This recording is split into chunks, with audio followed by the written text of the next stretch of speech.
This format is just coming along and kind of filling in a gap that's there. And the biggest gap that I've been feeling for quite some time now is the difference for the patient audience between ephemeral content and permanent content. So what I started noticing was you guys are spending a lot of time making Instagram stories or Instagram posts. It's been Instagram for a long time and now it's TikTok. And this stuff is so fleeting for the audience. They see it one day, they might react to it, and the next day it's gone. And you spent so much time and effort on it. And I am not saying that you shouldn't be doing that. It's still great content. What I'm saying is there has to be a balance between things that are permanent, that deliver exponential results back to you, and things that come and go and are in the moment.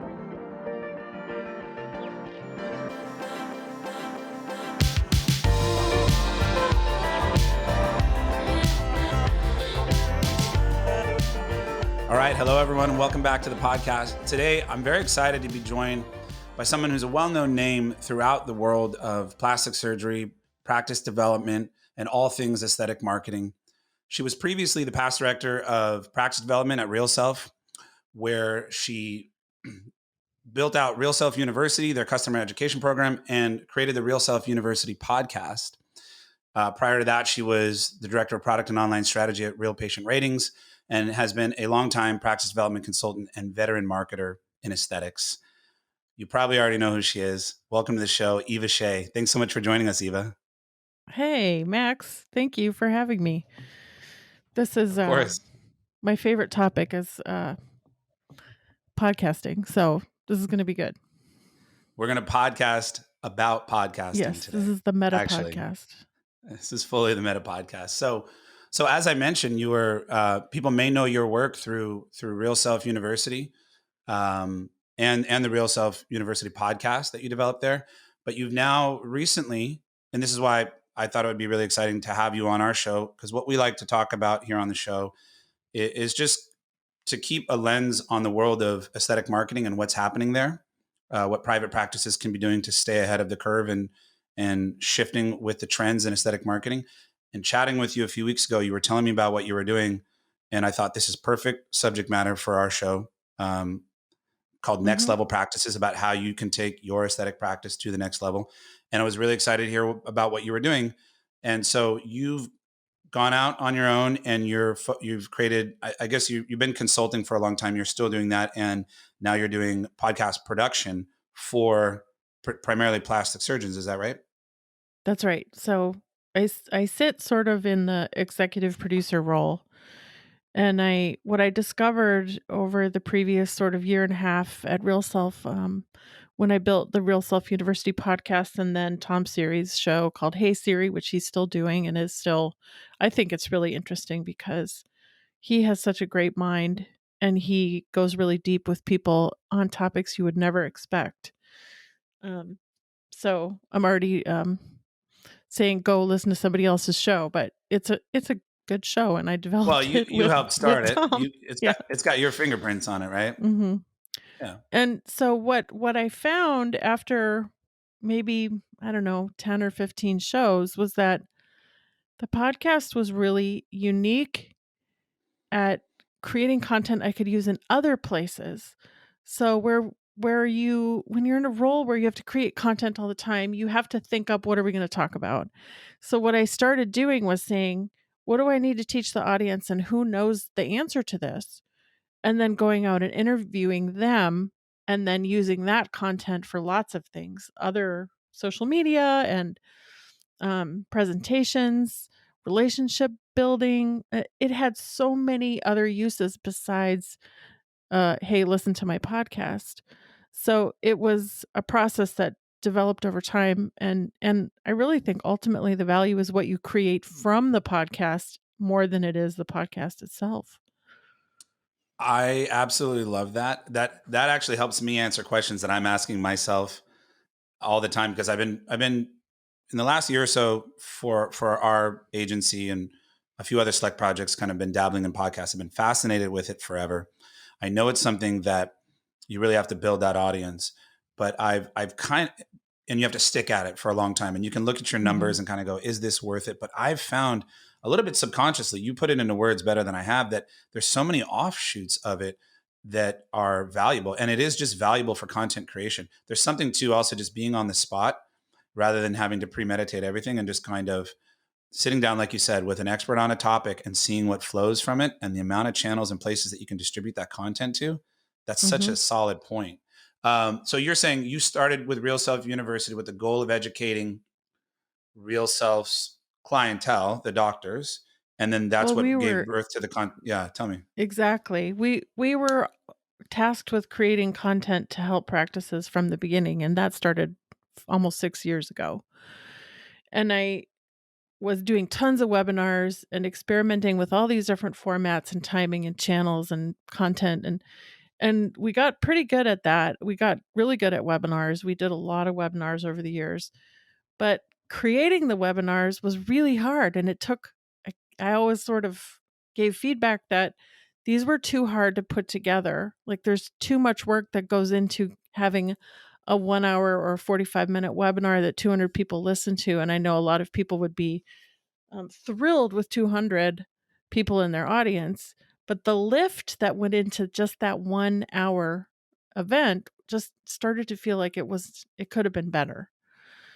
So, Maureen, who was our chief customer officer at the time, she really championed this podcast idea, and she said, "I really want you to do it." And at the beginning, it was very like my my old coworker Scott would call it a skunk works project. Like, I'm off here in the corner, like doing this thing that we probably shouldn't tell anyone about, and it turned out pretty well. Especially when Tom Siri started doing his too, then they were able to help each other. You got something started. Mhm. You got the ball rolling. I guess you inspired that in some senses with kicking off Yeah. the real patient or the I'm sorry the Real Self University podcast first. Yeah. And you were And kind of then early. I mean, podcasting had been around, but still, there's kind of a craze and a rush to it in, I'd say, the last 2 years. mhm. And you were well ahead of all that. Yeah. The craze is a little bit funny because it's not really happening in our space yet. It's happening all around us. But I Hmm. think, what happens to doctors is they think, "Ooh, I want a podcast," and they start doing it, and then they realize how hard it is, and they might keep going for a little while, and then it kind of falls off, and they go, "Oh, I'm not seeing anything from this," because the stuff that you need behind the scenes to measure whether it's working and the structure around it from a marketing perspective that you need to make the most of what you're creating is not there either if you're trying to do this yourself. So, I mean, if you are, by all means, this is great. And there's some really good ones out there that are DIY, like Johnny Franco comes to mind. He's been killing it, but he was already doing other stuff, and the podcast was an extension of what he was doing with social media. So for him, it kind of grew organically in that direction instead of from podcast to social. He went from social to podcast. So Hmm. his social audience then followed him over there. And that's the trick to audience growth too, is it you find your audience where they are, and almost everyone that we work with, you certainly you, Max, and the clients I've had over the years, they have audiences already. Hmm. And this format is just coming along and kind of filling in a gap that's there. And the biggest gap that I've been feeling for quite some time now is the difference for the patient audience between ephemeral content and permanent content. So, what I started noticing was you guys are spending a lot of time making Instagram stories or Instagram posts. It's been Instagram for a long time and now it's TikTok. And this stuff is so fleeting for the audience. They see it one day, they might react to it, and the next day it's gone. And you spent so much time and effort on it. And I am not saying that you shouldn't be doing that. It's still great content. What I'm saying is there has to be a balance between things that are permanent, that deliver exponential results back to you, and things that come and go and are in the moment. So, your website is a great example of something that delivers consistent inbound leads and consistent activity that's exponential over time. You do the work theoretically once, it never ends. Like, let's be real. Um, That's true. But the podcast is sort of in that same category. You create an episode about something that can be listened to for years and years and years to come and have the same effect on someone today that it does in 5 years, as long as the techniques or the stuff you're talking about hasn't changed. Now you have a piece of marketing that's an asset to you instead of something that's gonna vanish. I think that's everything you just said is so insightful. As a marketer, I'm, obsessed with breaking down channels and looking at the different approaches and how you should weigh out your efforts and energy across them, and what kind of return you can expect from each, and really understanding those. And many people, and you know, if they're not in marketing, I wouldn't expect them to. It takes a lot of time to study and keep up with these. I wouldn't expect them to think that way. But we talk with a lot of people that are interested in marketing whatever business they do. In our case, we focus on medical aesthetic practices, and they don't think that way. So they don't often think that way. So it's really great to hear Mhm. what you're saying, and thinking about marketing in terms of efforts that you put across channels. It really is a science, marketing, and you just have to think in that way. And I love that. To your point on the ephemeral content, Twitter finally now has their own stories, but you know what they're called? They're called Oh. fleets. Oh, fleet. Oh, good, one more thing to do. Yeah, I've It seen a few people on Twitter opting into it, but very, very little adoption. I'm so grateful all the time that doctors don't use Twitter to market to patients, not really. And I since the pandemic started, I've spent a lot more time on Twitter and understanding it better, and prior to that, I just was not on it at all. And I still don't think it's the right space for doctor-patient communication because it requires immediate attention all day long, and if you're not in the stream, then it just doesn't work.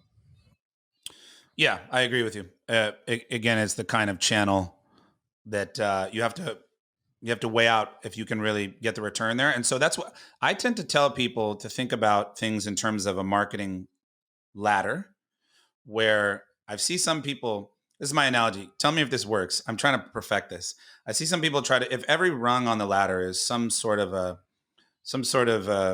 marketing channel that you can sort of work on, and you should theoretically be doing each of these things, but you need to build it sequentially.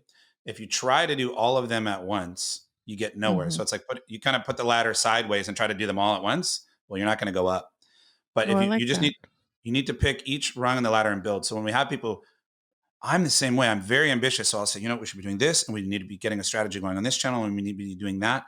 But I've learned from myself that I would fall down by trying to do those, and I would back up and go, you have to build your foundation. So number one, if you don't have a solid website, and I don't just mean any website, really, I could make we could do a whole nother podcast on what I think you have to have before you can say your website is really where it needs to be, all the content it needs to have, the user experience it needs to Mhm. have.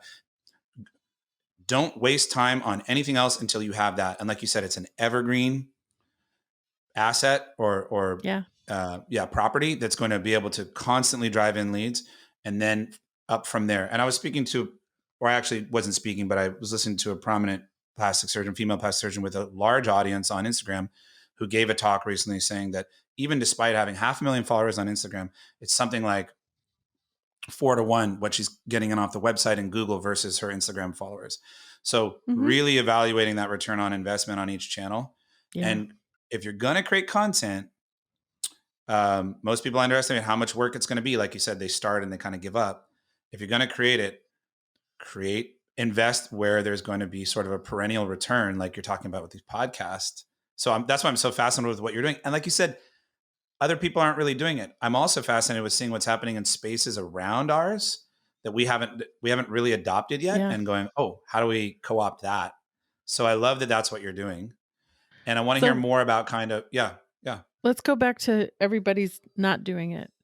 We actually went and found every plastic surgery related podcast in the world, and we made a spreadsheet, Whoa. and we looked at where they were in the world, what the show was about, who was on it, all kinds of stuff, everything we could find, and whether it was active or inactive. And so when when we got the whole list done, how many do you think were on it, Max? Oh man, I want to say under 100. I have seen a handful here and there, but yeah, I want to say under 100. We found 31 podcasts. And Really? then yes. Yeah, and that's all of them. I'm sure we missed some, but we were using Apple Podcasts primarily, which is where most people listen, so, Yeah. for our purposes, that was really the the list was, like, 31. Then we went and, eliminated anyone who hadn't recorded since 2019, so more than a year, and we were down to Which is 20. that kind of thing is common where you It's see very the common. you can see the point of capitulation on podcasting, Mhm. like, pretty crystal Yeah. clear. Yeah. Burnout is real. It is real. Yeah. Um, the cool thing is the content's still there and it's still delivering value. It's not like it's not still valuable. If you didn't update your website for 2 years, what would Google do to it? It would probably make it go away. Yeah. So Yeah. it still has an advantage, even when it's older. But then we took out anybody who wasn't patient facing or in the United States. And do you know how many there are left? There's 10 podcasts left in the whole world. And I didn't even get to audio quality, content, things like that. So The what I was seeing differentiators. was sort of this I hate this cliche, but this blue ocean phenomenon where nobody was using this channel correctly to talk to patients. And because of what I've been doing for the last like 11 years now around patient reviews, I was really hyper aware of the deficiencies with patient reviews and I really wanted to fill that gap with a podcast. So when people read reviews, there's a number of problems they have. One is there's not enough reviews. And when there's not enough reviews, they go, "Oh, that's nice, but you must not have that many patients." When they have a lot of reviews and they're fresh, that's the ideal scenario. When they have a lot of reviews and then they stopped at some point, sort of like podcasts stopping, then they go, "Oh, something's wrong." There's so many Mm. things in reviews that cause problems, and I have spent a lot of time fixing those problems too, but really what I really wanted to do was both help doctors get to that place where people make decisions, and that's something that's super emotional for patients where they do that, and it comes from the doctor making them feel comfortable. And so this is why they use reviews. They want to feel comfortable enough to pick up the phone or comfortable enough to pay the deposit, comfortable enough to move forward, even comfortable enough to let them use your photos or any number of things. They use reviews at every point of this journey and in every decision. But there was still something I was kind of missing from that. And so, we were always kind of banging our heads against the wall like, how do we get people to convert? How do we get them to say, I'm ready to move forward? Because we know that the doctor making them feel comfortable is the reason they convert. How do we bring that forward? Lots of people have tried to do stuff like this. So I can think of one very well funded tool in recent years, not that recent, but within the last 5 or 7 years, that tried to replace the consult with software. And the moment I saw it, I kind of laughed out loud and said, "There's no way anyone's going to do this because you're trying to take away the moment that made the person feel comfortable, which is why they say yes." So just chasing this kind of for my whole career, like to get to the thing so that consults are easier for doctors, so that patients feel more comfortable when they get to the consult, so that decisions are made before the moment that they're sitting in front of the doctor. Because if you stick yourself in that doctor's shoes, one of the things I've heard so many times in as sort of an empathetic kind of process driven person, I want to solve the problem, which is I have to repeat myself over and over and over and over all day long. I'm so tired of and they doctors end up with saying the same things over and over every single day. And if you can take the load off them, they love you. And if you can help the patient feel more confident and more comfortable, they love the doctor and everybody's happy and the whole world is perfect and we can all go home, right? Well, there's yeah, you've really identified a point of misalignment where but it's maybe not that far off to connect those two things. I've heard both sides of that equation, but I haven't really ever thought of what you're doing now with podcasting as a conduit or a connecting point for that. Um, you told me what you were doing, and then I heard an episode a few weeks later that you sent me, and you didn't even tell me this, but I think I emailed you back. I felt like I was in a consult with the doctor. And if I put Mhm. myself in the patient's shoes, I Yeah. thought, man, he sounds really friendly, really approachable. I like this guy. If I was going to be considering a procedure, it's one step closer.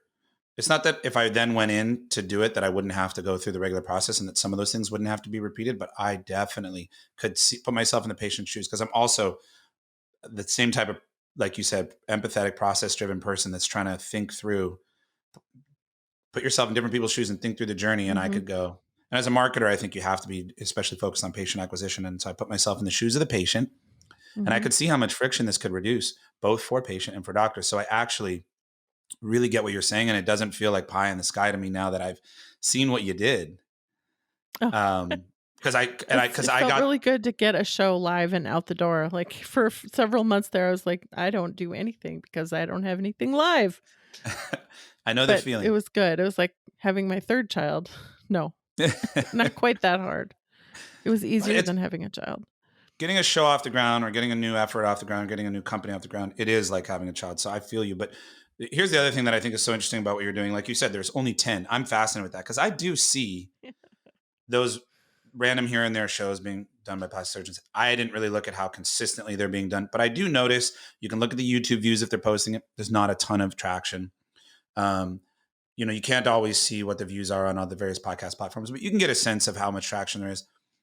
And I don't think anyone's 100% figured it out yet. And I think that's probably the code that has to be cracked.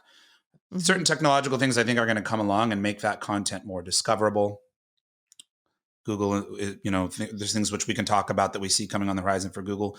And I think that content will be, like you said, evergreen and useful. But I think that there's something to be said about sort of kind of cracking the code of how to make this useful. Something that my director, a word that my director of media, who we produce some podcasts and he does all the videography and editing, that he used that I actually hadn't heard before was a dense audience. And I liked that because we were producing a podcast where we weren't necessarily getting tons of views, but the feedback and and the outcomes from it, Mhm. and like you said, the content were well worth it. The payback was Mhm. completely there. So there are times when you don't want to actually measure it by the same traditional metrics that you might measure other marketing efforts: reach, distribution, impressions, even views, or listens.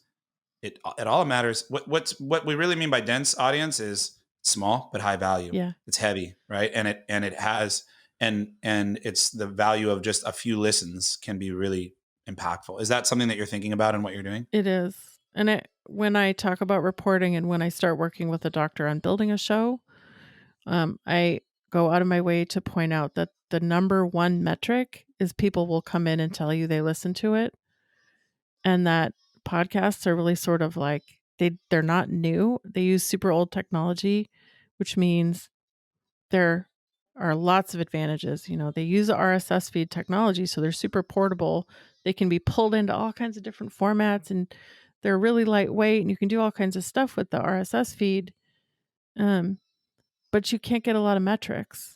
If you're in every platform, you would have to get metrics from every platform and figure out how to roll those all up, and then you'd spend way more time trying to analyze your numbers than you would ever producing a show.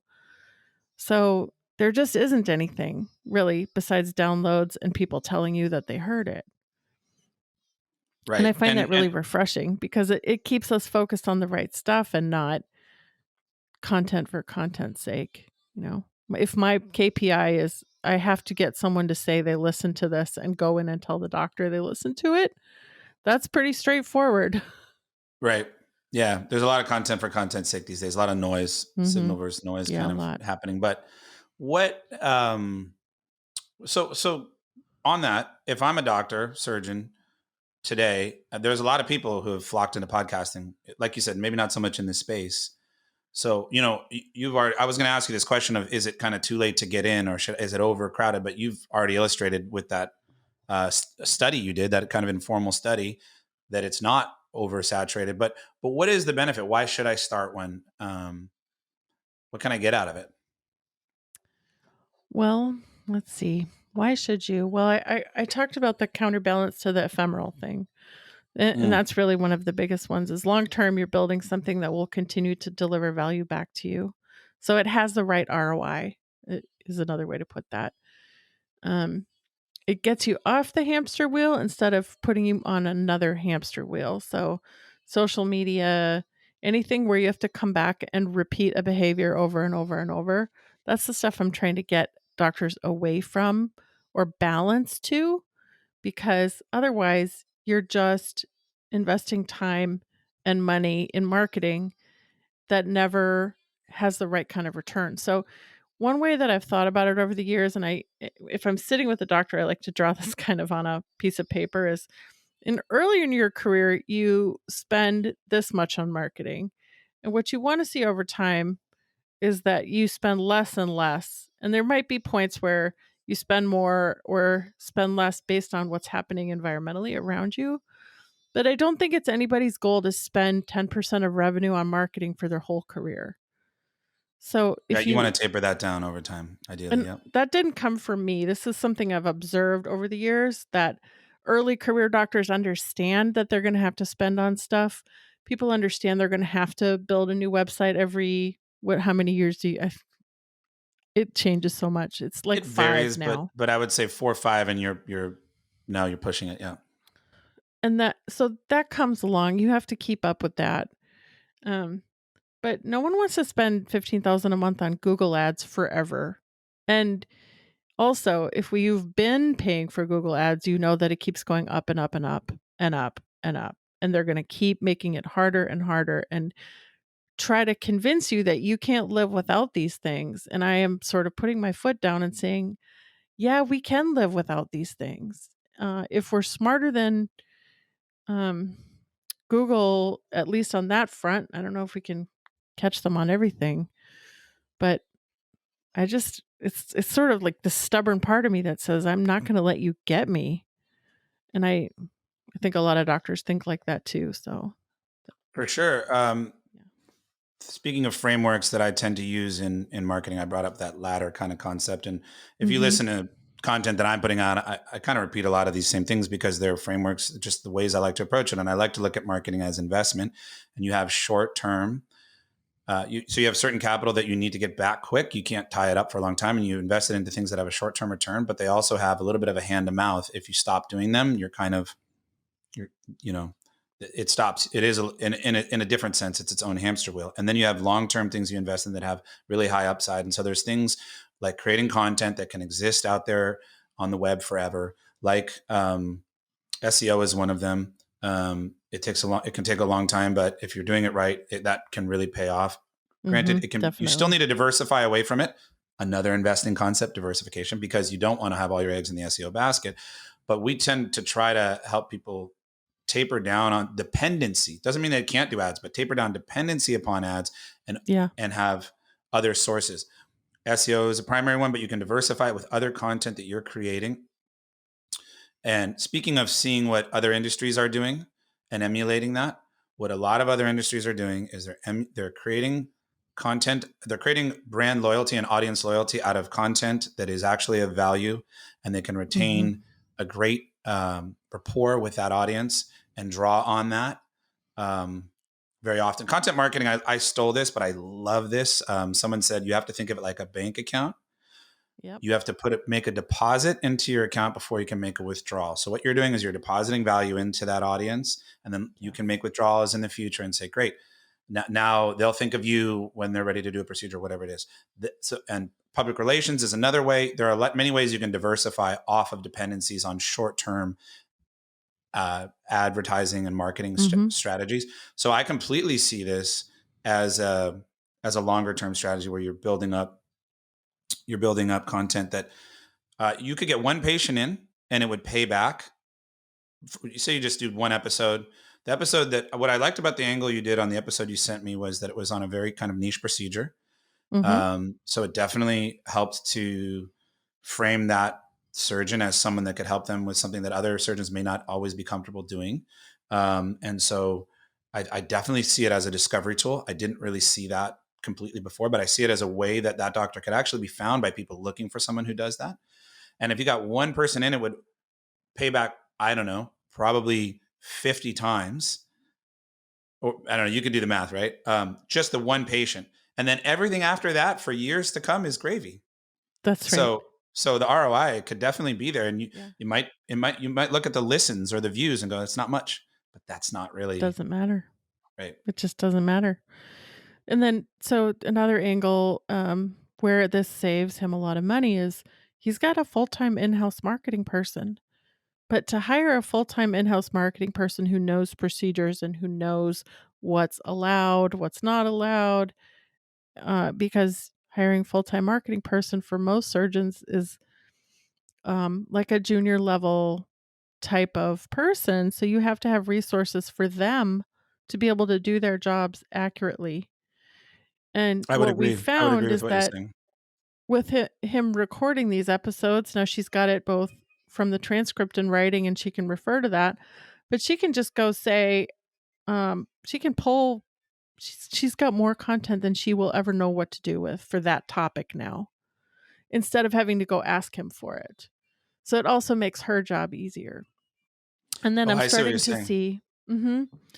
see I'm starting to see, that they're gonna be able to use the podcasts when they send emails. The coordinators send emails to prospective patients. They can say, "Doctor just recorded an episode about the topic that you're interested in if you wanna check it out," and use it as a resource in that direction too.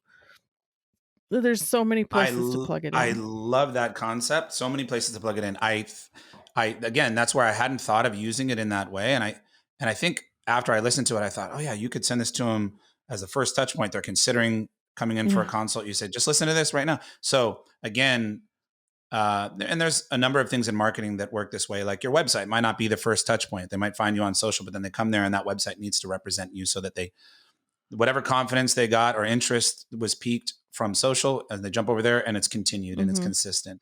So it's If I amazing how think you can about use them proper like, what are those dolls called where one fits inside the other? the Russian nesting dolls. Russian dolls. Okay, so the Yeah. podcast is the tiniest doll, and then if the podcast is on YouTube, there's the second doll, and if the YouTube video is embedded in the website, there's the third doll. And Right. then that link is sent out in the email, there's the fourth doll. So the whole thing goes all the way down to the one thing that you created, but it has solved all these problems all the way downstream. And I just sometimes can't believe I didn't think of it sooner. Well, I love it. It's really cool when there's something that's already there. You're not really changing the basic format, but there's just a little bit of a different outlook on how to utilize it. That is the tweak. That is the aha moment. So it's all in the subtleties. And I think that's the case for digital today. We're not going to have some new breakthrough that's like the internet. I mean, in years to come, there's going to be some interesting things coming. But for the most part, it's now just getting down to the minutia of just tweaking how you do it that unlocks Mhm. whole new worlds of opportunity. I think so. I think it's all about that very detailed aspects of how you're considering this approach that I find fascinating. But let me Yeah. ask you something. You said it's something that you don't have to plug the doctor into a hamster wheel. It's really interesting how social media is almost entrapping because as soon as you start, if you don't keep going, it's now bad. Now you've now it looks bad to not be putting content, and Right. people wonder what happened, etc. Same could be Yeah. true a little bit for podcasting, like we talked about. You see the moment of Mhm. capitulation, but if you keep any level of consistency, even if it's once a month, you put out something. People see that you're still doing it. There's no necessity to say it has to be at any particular cadence as long as there's, I just think, some consistency. So, how do you Mhm. do it so that they aren't all of a sudden in, a huge demand for their time? And what workload do you take off their plate too to help Sure. them? Because social media, I there's have you can try to outsource it. There's only so much workload that they can actually I know. outsource, and a lot of doctors learn that when they try to outsource. I've noticed. That's right. That's been happening for a long time. I have handled everything down to the questions, and I've tried to simplify the process to the point where all they have to do is sit down and talk. And so some of that means there's more work to do at the beginning to get to the point where you can just sit down and talk. But I've hammered all of that out. I send all the equipment ahead of time. I test the equipment with a staff member so they don't have to do that. And just really get it to the point where they just walk into their office and they just sit down like you and I are right now and look at each other.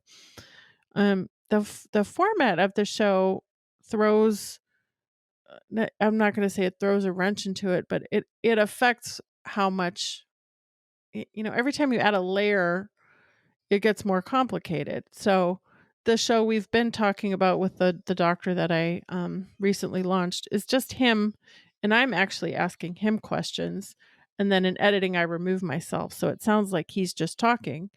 So that's worked really well because I can make sure we got everything we need, and he doesn't have to worry about editing or approval or any of that.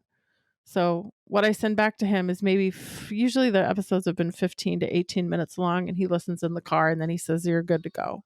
No, that makes a lot of sense. For you to be able to, because I know pre-production is kind of everything. Even if you're going to do it very casual, like we're doing now, Mhm. there's a lot of prep work that goes into it, so that the host or the doc can just kind of come and sit down.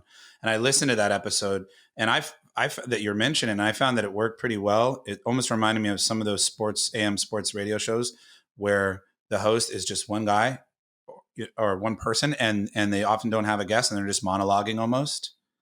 And it works really well. I mean, it's not a format that you think about with podcasting so much, but I know a few podcasts that do it, and that works really well. And I could tell, well, because I know you and I know kind of what you're doing, that you teed that all up to make it really simple. And Mhm. the end product Yeah. came out really refined, and it seems simple, but I know a lot of work goes into that. Okay, so you're there in Austin, and anyone who's listening who might be thinking about, or if anyone wants to work with you and do a podcast and they're not in Austin, how does that work? Kind of, and do you have them purchase equipment, or how do you Mhm. walk us This through that? was one of the funny, like, sort of, "Oh, crap" moments in the when COVID hit was I had to figure out how to record all my podcasts without I had sort of I do this mostly in person system. So I'd recorded at ASPS and AAFPRS, and I had started recording some episodes online, but I had to figure out how am I going to do this now? Just sort of like everybody had to figure out how to do virtual consults. And um, at the same time, right around then, Zoom added multi track recording to Zoom. So for the most part, I just use Zoom, and you and I are using Zencaster today. This is another system I like because it doesn't rely on the internet to get the recording. So most of the time I do that. But what I figured out was to get a staff member who's helpful to really help me get everything set before the doctor sits down and minimize their time. And then we batch record. So I'll be ready to do 3, 4 episodes all at once. And that's enabled us to move really fast and get a whole bunch of episodes in the bank. So like right now with one of my shows, we don't have to record again until June if we don't want to come back to it. So That's that awesome. block recording has made all the difference. Yeah, we've done something similar on some of them. So And the even gear itself, just in case anybody's wondering, it's not that expensive.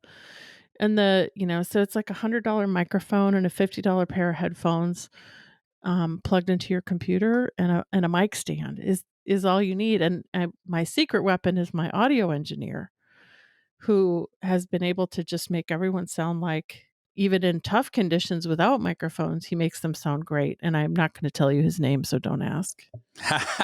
no, I know you're right. You can start around $200 if you have a USB mic and you're not going to go through an audio interface. And I always tell people, you can start around $200-300 depending on which kind of mount or arm and thing you get, and then you can maybe at the very high end, if you wanted to have like a 4-person podcast studio and everything and all the best, you could spend $2,500 and you'd be really.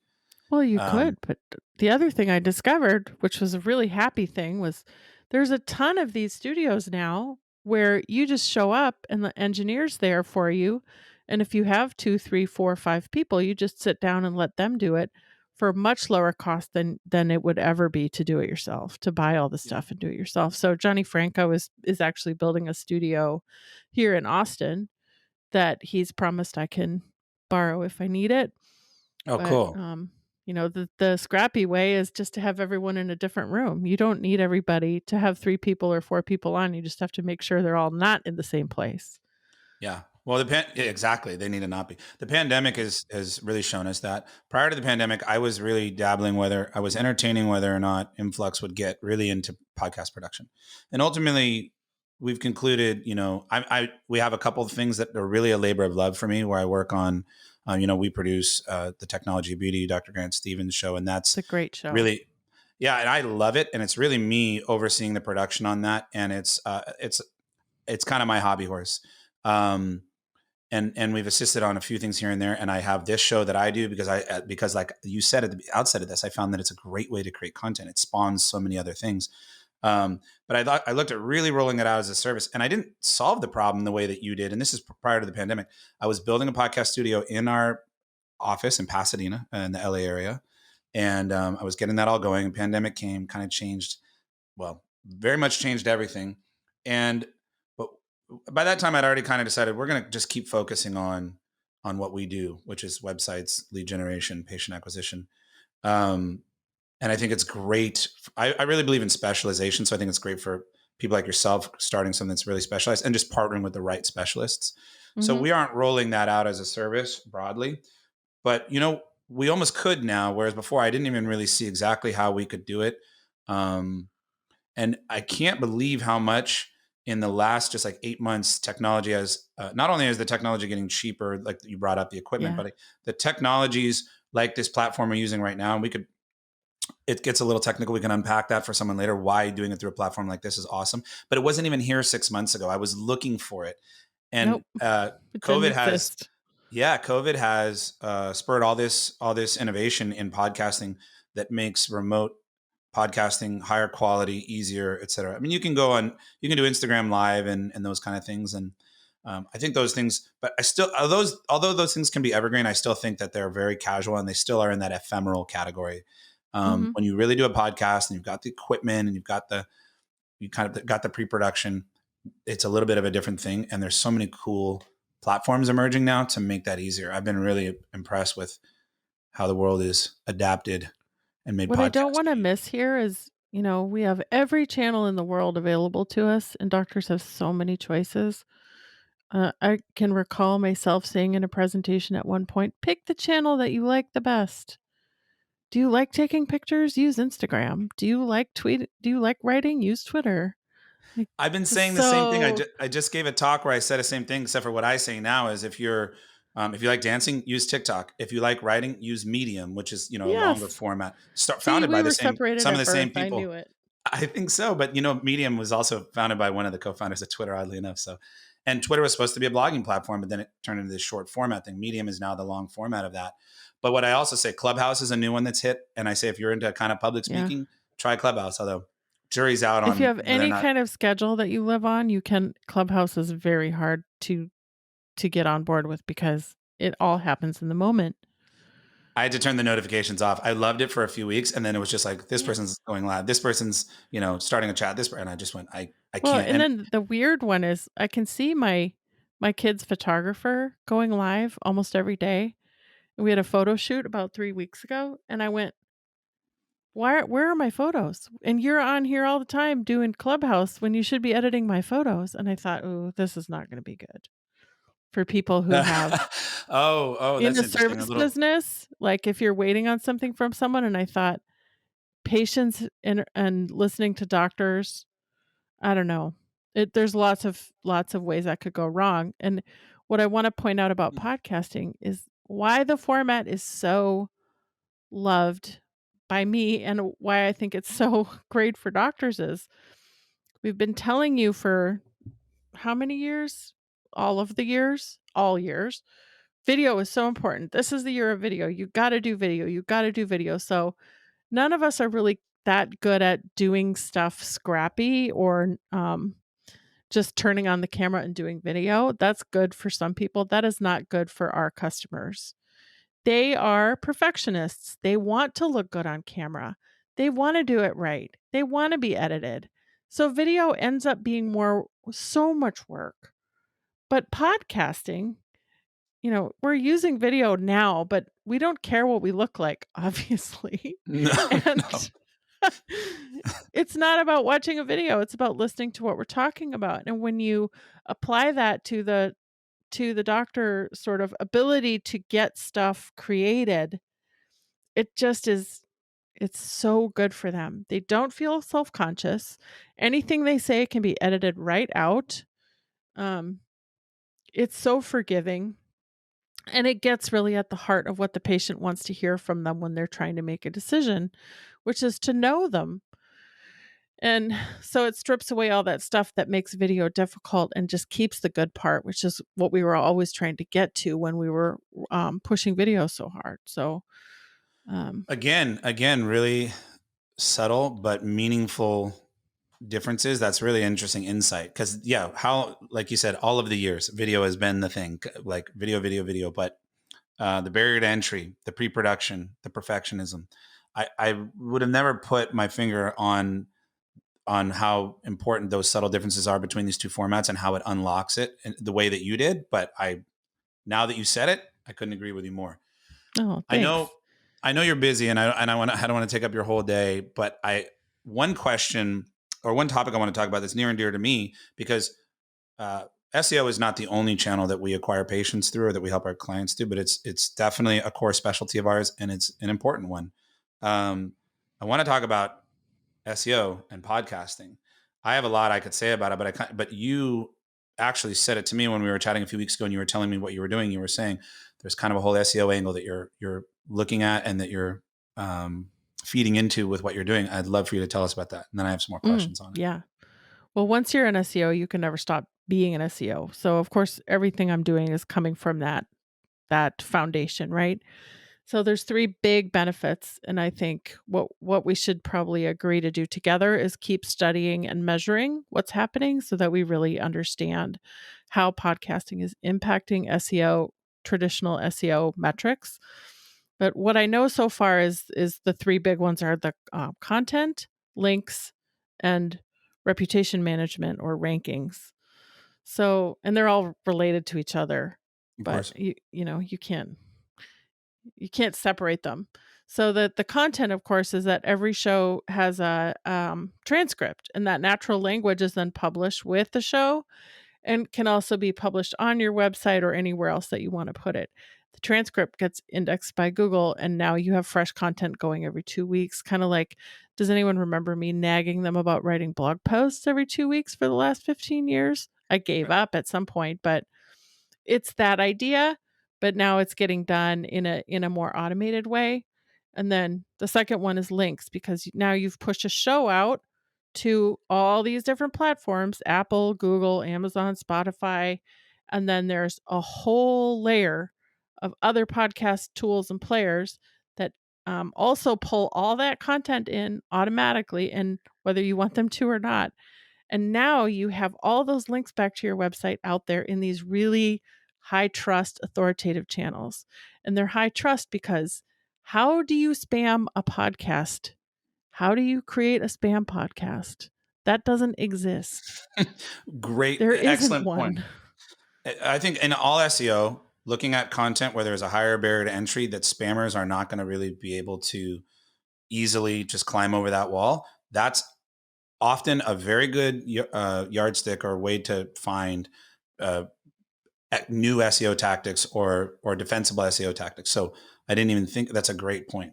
There's probably a bunch of them out there trying to figure out how to do it right now, and I'm sure someone will get there eventually, but that it's going to be a while before that happens.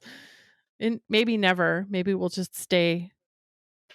I hope you can't hear my calendar thing going off. I thought I No, turned it no, I off. don't hear anything. No, Okay. I don't think it ever will occur. And that's one thing about podcasts is anytime people try to automate it, the authenticity goes away and it just doesn't work. Yeah, it One doesn't. of the things that I think there's statistics, and at least anecdotally, I know that when the host reads any kind of sponsor messages, it's really effective. Anytime they do it as a pre-recorded thing in podcasts, For those podcasts that are monetizing in that way, I think the goal of everything you're doing is not Yeah. is really not that they're going to monetize or draw value out of it in a different way.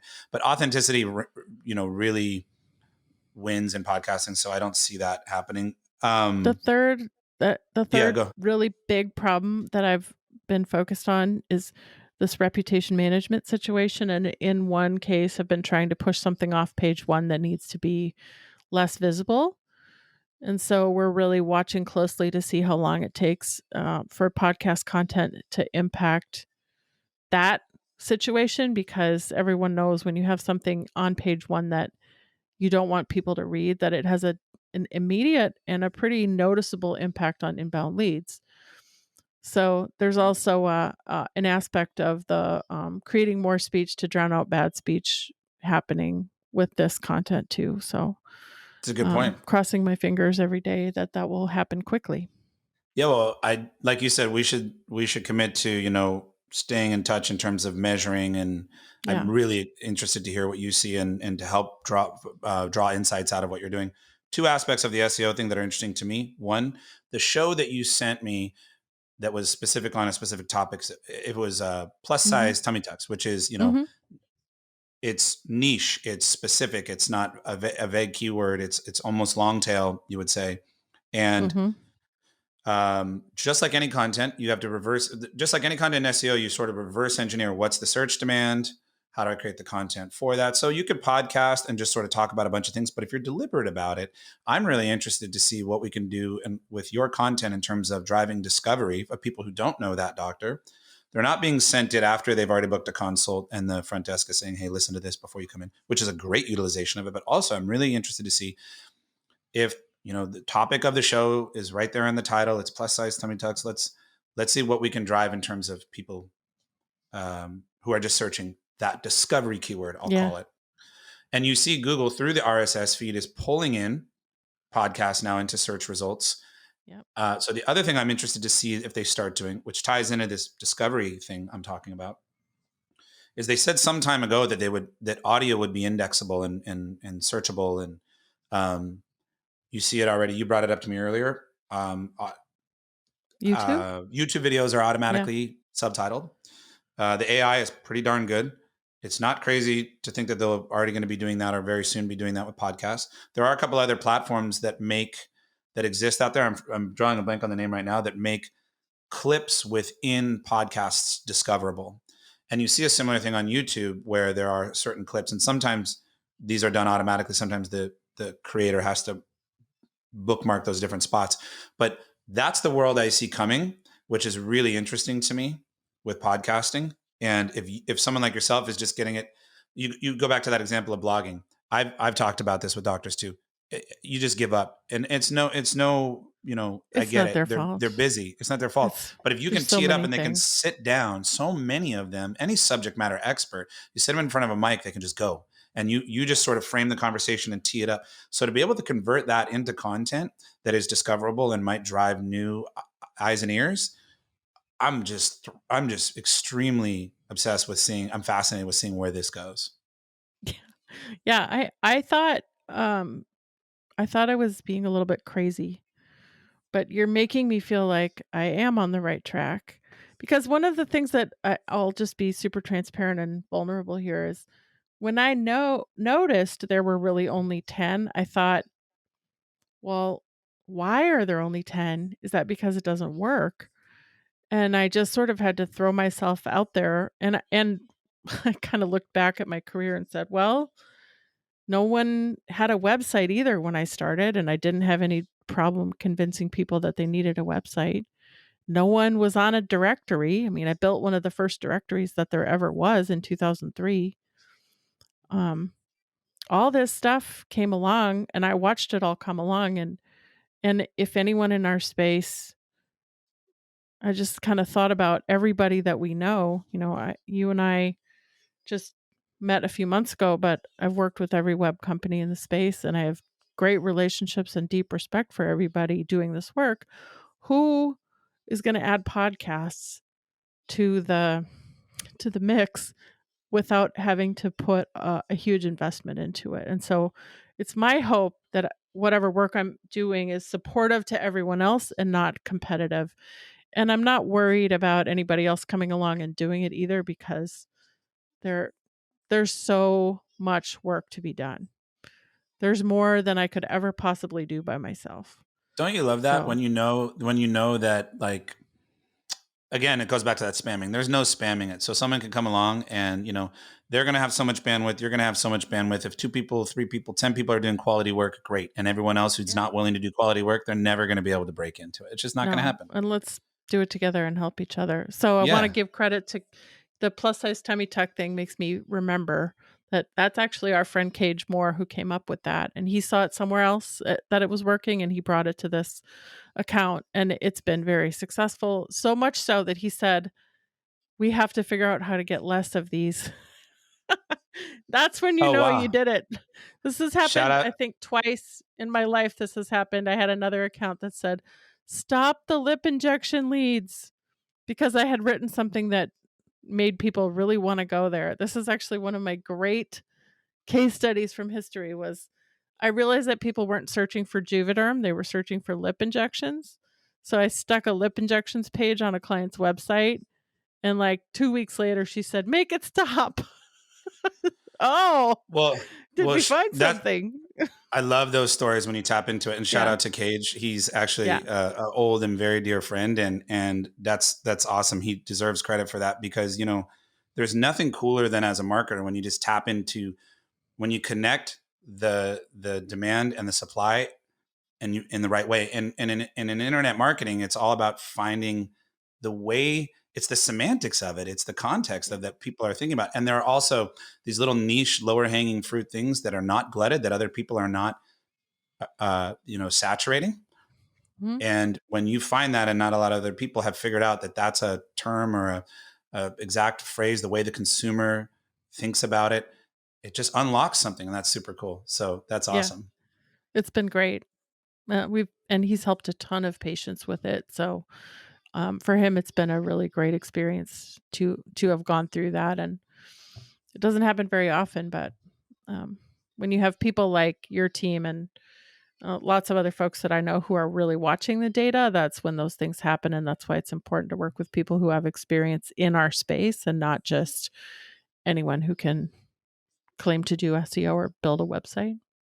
Yeah, I think industry knowledge at this point in marketing, it was okay. You could apply these new technologies of digital marketing a little bit horizontally early on across industries. And now today, it goes back to what I was saying earlier about, it's just more detailed, more nuance now. So I think you have to be industry focused. I think industry knowledge is the Mhm. only differentiator you can really have. Um, I feel like I'm running out of time with you, but there was something you told me that's sort of an offshoot of this podcast thing you're doing, which is your own show. It was Yeah, the before and after stories. I really want you to tell us about that because I think it's so cool. sure. Um, I figured out what kind of when I got started that if I didn't do something to be creative myself, that I was what would the point of being on my own be if I wasn't doing something amazing?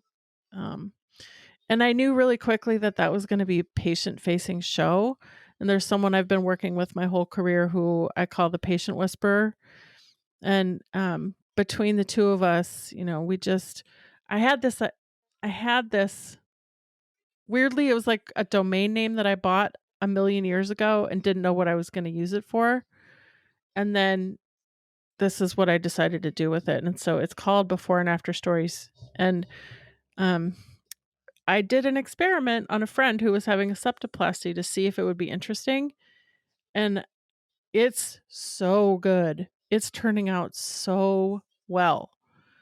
It's interesting, it's funny, it's a little bit sad, you get right inside what they're going through, and so in his case, I got him a week before surgery, a day after surgery, and then I got his doctor on the 3rd episode, and then now that it's been about 3 months, I'll go back and talk to him, now that he's pretty much fully recovered with a nose, you it takes a long time, but, um, that's gonna launch I'm just waiting on art at this point, so it'll launch really soon in the next couple of weeks.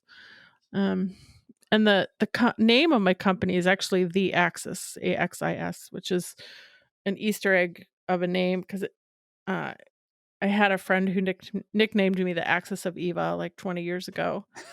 So that it's a little bit of a, like, why did you name it that kind of name? But I just wanted to get that out there and say that's why. And it's because I'm connecting all the stuff I've ever done and all the people I've ever worked with into this one little thing. And I'm really enjoying it, and I'm having a great time doing it because I can see it having a very positive impact already right out of the gate.